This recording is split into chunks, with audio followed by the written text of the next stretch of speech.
So you've already met me from the introduction that I gave earlier, but now I have my hat on as Anna Kane, Director of Ampleo. And so Ampleo is a firm of occupational psychologists, and we predominantly work with helping organisations help their staff go green through behaviour change processes. And one of these processes is about training.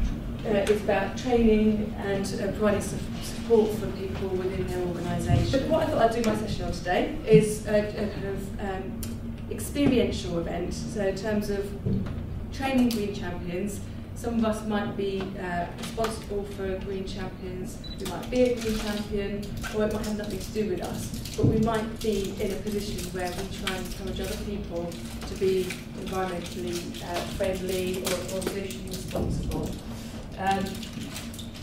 And so the workshop really is around drawing upon theory from work engagement or employee engagement as to inform the why we should train green champions. So let's just step back for a second. For those, who's familiar with what a green champion does in the workplace? So most of you. So just so we get a shared understanding, green champion is about being the eyes and ears of the organisation, about being out there to see what's going on, and but not report back in such a kind of hierarchical sense. But it's difficult for any sustainability team within a large organisation to be able to know exactly what's going on, especially the larger, bigger organisations where it's maybe international and they may have many functions and so on. So training green champions is about trying to engage their hearts and their minds in the work that they do. And so we're looking at the theory of work engagement or employee engagement. It's quite a kind of popular psychological way of looking at engaging employees. And what we want to be doing is giving employees these 6 areas of work life so that they feel engaged in the work that they're doing. So if you, basically as an employee, if you can sit there and say, I can give a tick to all 6 of these, then you're going to be an engaged employee. And you might be able to work out what some of them are, but manageable workload, obviously not feeling completely rushed off your feet. Control in terms of having some kind of autonomy over your workload, how you go about doing your work and what you do. Reward is usually looked at in terms of just getting some money, is a decent amount of money in return for the work you put in. But it can also be other things like pensions, or your organisation might have a gym or something like that. So perks that go with the job. Community. A lot of us feel that our work provides us with a community, and that's about thinking that you're part of a team, you're part of a community, as Netta was saying earlier, feeling that you belong, and I think values comes into play quite a lot here. Fairness, this is about feeling that you're being treated equally amongst your work peers, and it can link into the reward bit, possibly, I'm getting paid the same amount as someone else who's doing the same type of work, therefore I feel I'm equally treated, rather than the other way around. And then values, having similar values to your organisation, that's very important too. And if yours connect with your employees, or they seem similar, then you're much more likely to feel engaged in the work that you're doing. If there's a disconnect, if your organisation values making money and disregarding people, whereas you value people and money comes second to you, then you might feel uncomfortable at work and therefore less engaged. And so Michael Lita, who does a lot of research around employee engagement, says that if you're missing 3 of these, then you're likely to start to be feeling disengaged and possibly going towards the end of burnout. And so what's this got to do with green champions? Well, looking at the work that green champions do, in a way, providing support for green champions and running that service actually can help them feel engaged in their work more, because you can be offering a lot of these things. You might not necessarily be giving them money to be a green champion, but you could be offering them a community. You can be being fair to them because you're giving them opportunities to develop new skills and progress within the organisation. At the same time, you can also be doing the opposite. You might be giving them more than their workload is. Often green champs are working as a green champ alongside their daily workload. So in order to make their workload manageable, then it's useful to be giving them skills and support so that they feel that their workload is manageable and they're not overwhelmed by it. So that's a definition of work engagement. I'll give you just a second to read that.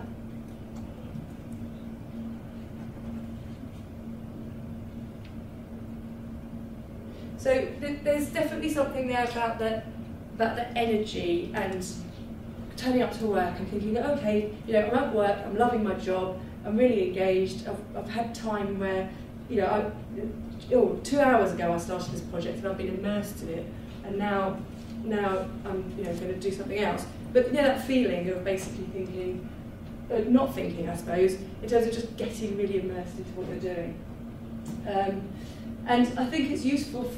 Work engagement theory is useful for us in terms of thinking about green champions. Quite often we see green champions set up, so the projects, let's have some green champions, let's recruit them, let's give them a few tasks to do. And so they start off being kind of energetic, they're lively, they're engaged with it in terms of paying attention, they're committed, loyal, and they think, yes, I can do this, I'm a green champion. And later on, I'm working out what slides I'm at. But later on, we'll look at burnouts, and I think burnout also applies to green champions in terms of they've been a green champion for a certain amount of time, and they might get to the opposite side of being engaged in what a green champion is. So just thinking about when people experience work engagement. I think there's a very important message that we can take from it in terms of providing resources to green champions. So obviously we can tell them how to do it. So Netta was talking earlier about giving them practical tips and so on. So they could go away and do a radiator check around all the offices in the building, or in all of the shops that are in their area, they could go and look at how the heating system works and see whether it's efficient. But we think that there's more that we can offer in terms of support, because this gives them the intrinsic motivation, but also the extrinsic motivation. So some of the extrinsic motivation might come from some of those practical tips, but the intrinsic is about them feeling like they've actually developed and learned, and so they're getting something back from being a green champion.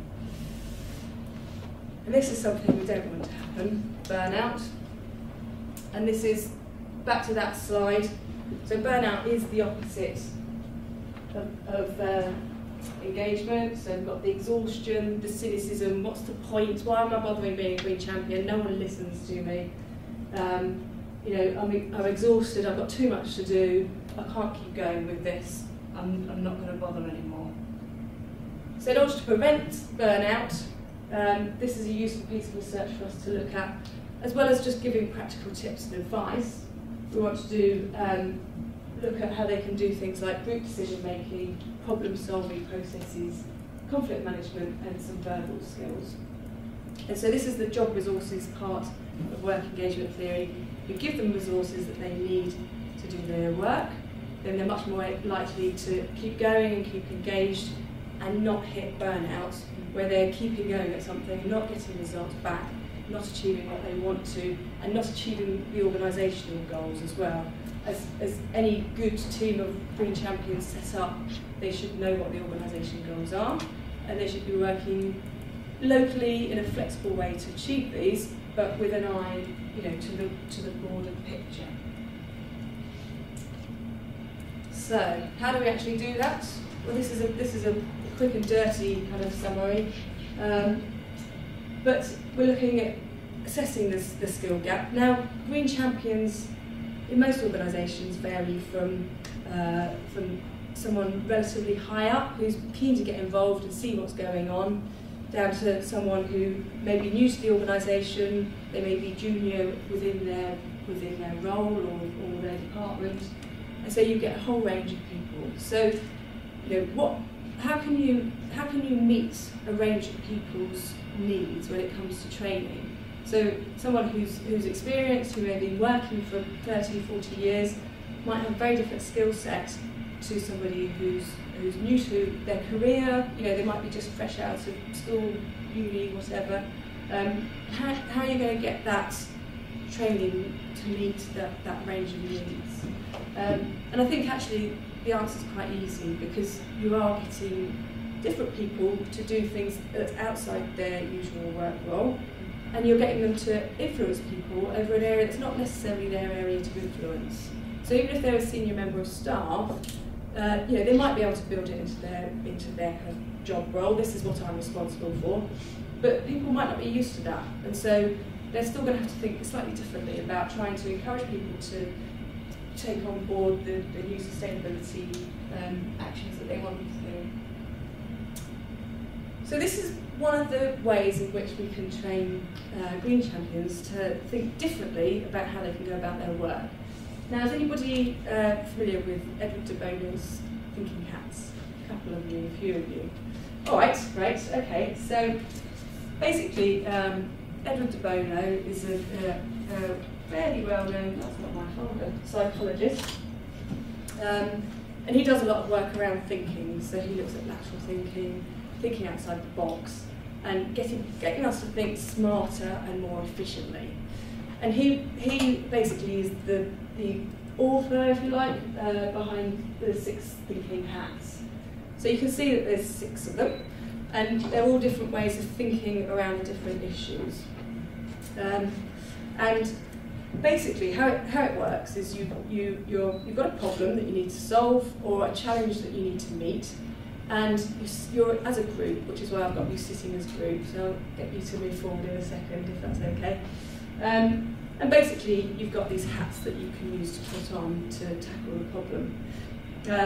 I'll run through the hats in a minute, but I'll just talk about some of the benefits and the whys as to how you go about it.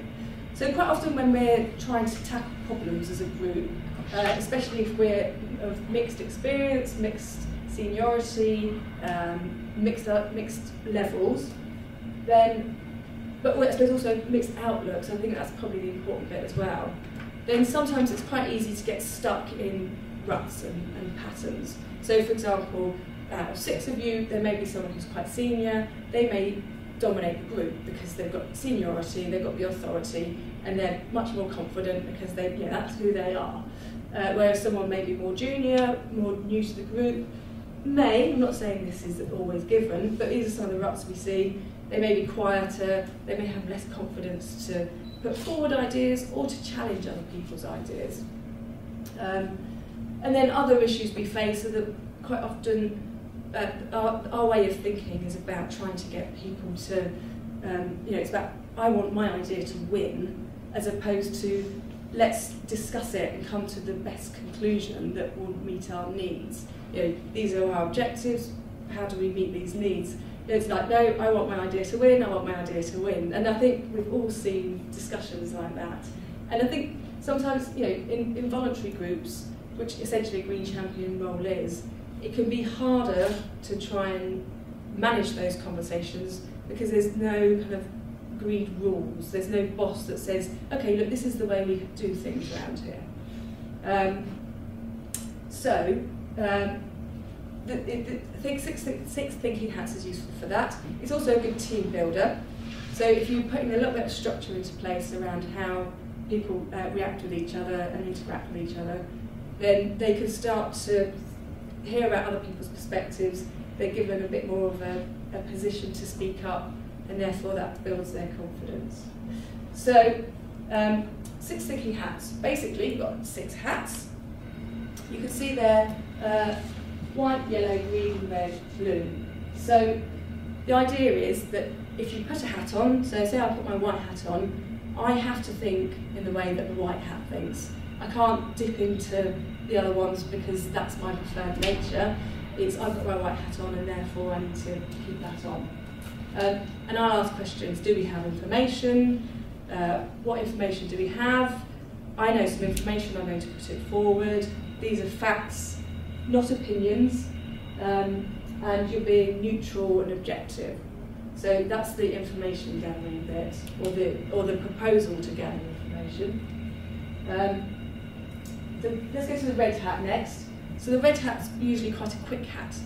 You in response to a problem, you might say, I don't like it, just don't like it, or I like it, great, or there's just something that I can't put my finger on about it. You don't have to rationalise why you feel that way, you just express that feeling. And I think the red hat's quite important because in organisations, there's actually, people say, don't make emotional decisions, don't use emotion, don't give me that emotional argument. But actually, sometimes there's some worth in those emotions. Sometimes they just tap into something that logic or creativity or negativity don't cover. And so it's worth listening to those. And you don't have to spend a long time talking about it. It's not a group counselling session. It's just that instant reaction.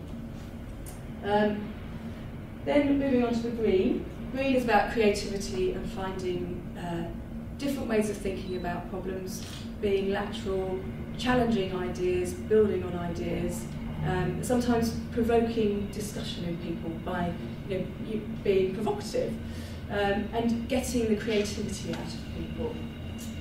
The yellow hat's about optimism, but not just going, yeah, brilliant, brilliant, brilliant, because that's the red hat. The red hat will say, I love it, I love it, I love it.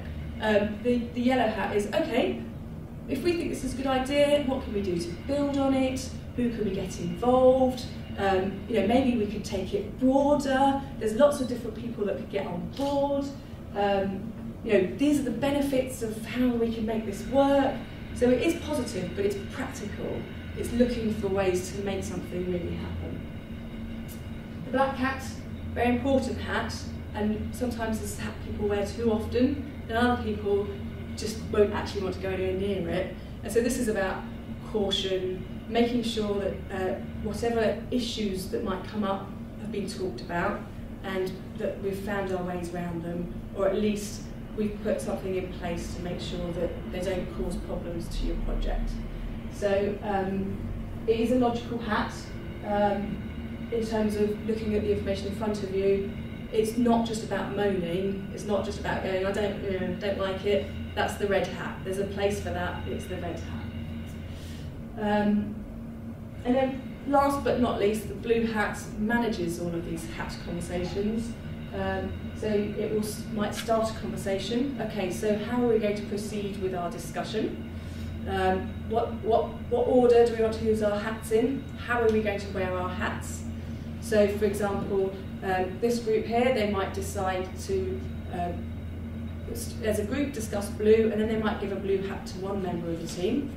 And then they might have decided, okay, what we're going to do is we're going to go around all wearing a hat and say what we think.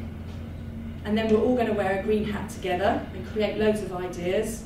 And then we're going to use our black hat to check out any problems, and our yellow hat to work out how to move it forward. We might not go for the white hat because at the moment we don't have enough information. And so this is how we're going to progress at the moment. This team here, they might say, well, actually, our blue hat is as a blue hat together, we decided that we're all going to be blue hatters throughout the discussion, and we're all going to keep an eye on who's wearing which hat.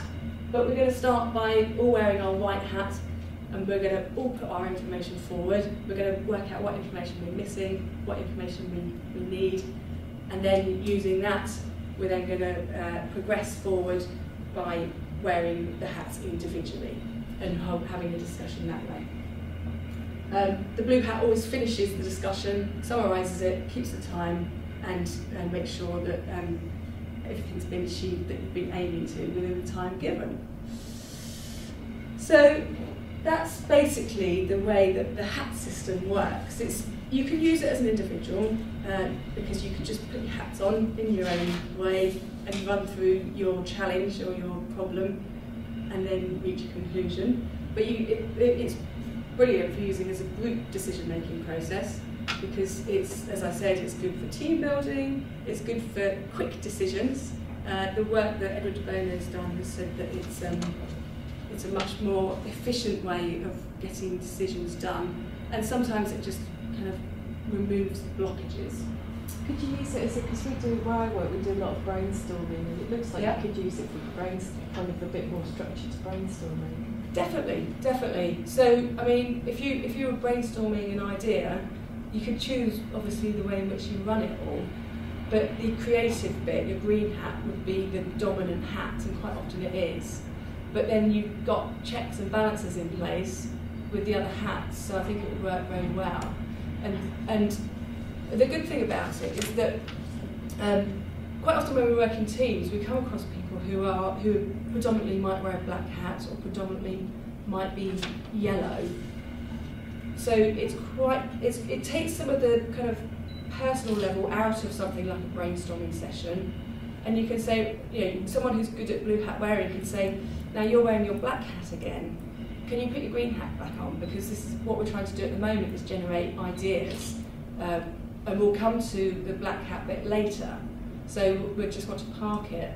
And that's a great way to sometimes facilitate some of the more difficult elements of group dynamics without being personal and saying, oh, for goodness sake, Derek, you always are so negative. Can you just try being positive for once? That then becomes a kind of personal attack. Whereas the hat bit, you just say, you've got your black hat on again, Derek, can you put your green one on, please? And it's much nicer, much more so, like, kind of sociable, I suppose, in the team setting. You hope the first time anyone's seen Derek in every hat. That would be quite good. I've never seen anyone actually wear the hats yet, but that would be funny as well. Yeah, but that's the other thing. For some people it will be the first time they've been kind of encouraged to try a different way of thinking. And so one of the important rules is, for Derek, if it is the first time he's got his green hat on, then it doesn't matter if he doesn't come up with any ideas. It's fine. You say, don't worry, but basically you're giving someone space and the time to try and think of ideas. And then maybe next time, Derek might feel more comfortable with the hat on, and he might come up with one idea, whereas before he would have never come up with any. Hello. Come in. And so it's, it does encourage different ways of thinking for people, which is a positive. So what I'd like to do is basically hand over to you guys and get you to have a go on the 6 hat thinking. Maybe if you want to up sticks and move over here, so the noise levels wise, you're not kind of in each other's ears. So, do you want to come forward and join this team here? Now, how are we going to do this? I thought I'd give you 15 minutes because I think you'll find that will go actually really quite quickly. I've got a few questions there for the different hats that might help you if you get stuck. But what I'd like to do, or what I'd like you to do actually, is to begin with, I made up a challenge, and then I listened to my own advice about giving you a real life challenge, and I thought, well, I can't. It's ridiculous, and also I'm missing an excellent opportunity. So what I'd like to do is to ask you to. So if you want to write this down. So next year, if the Going Green working group gets the budget that we've requested, and I've got no idea whether we will or not, then we'll have, so the work that Dr. Netta Weinstein did for us, that was just a relatively small budget that we had, and really it fed into a much wider budget. Next year, what we'd like to do is have a discrete project that's run by someone who's going to focus on the project and do some work that will answer a specific question or give us further knowledge about changing behaviour in the workplace. And we want to allocate £10,000 to this research. So a little bit more money this time than last year. So that is what we're going to be doing. We haven't decided exactly how we're going to do it yet, but there's one option might be to say to a researcher, this is the question we want answered, or this is what we want to find out, here's £10,000, off you go and do it. So if we were to have some decent questions generated between you two groups, then that might help us to decide the way forward on how we use the £10,000. So basically what I'd like you to do is, as a group, generate some ideas and write down those ideas, and then decide upon your top idea that you would recommend was taken forward by the group. But we'd like to collect in your generated ideas as well, just because that would be interesting for us to see too. So does that make sense in terms of, as a group, what you need to achieve? Just ask. Yes, please. Is that going beyond your topic today, Green Champions? In terms of your interest in research topics? Yes, completely going beyond Green Champions. Basically, it's around changing behaviour in the workplace, organisations, businesses, so that the business or the organisation becomes more sustainable. Okay, so it's a massive area really, and it's for you to pin it down.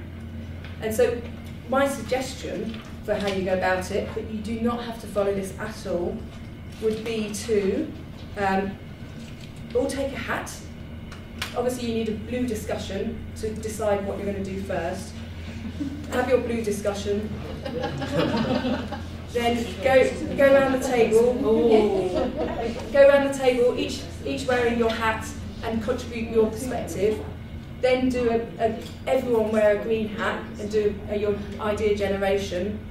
Then red hat, then black hat, then yellow hat, and then blue to conclude. But it's up to you. Entirely up to you, because it's your group, your discussion, and you can do as you please.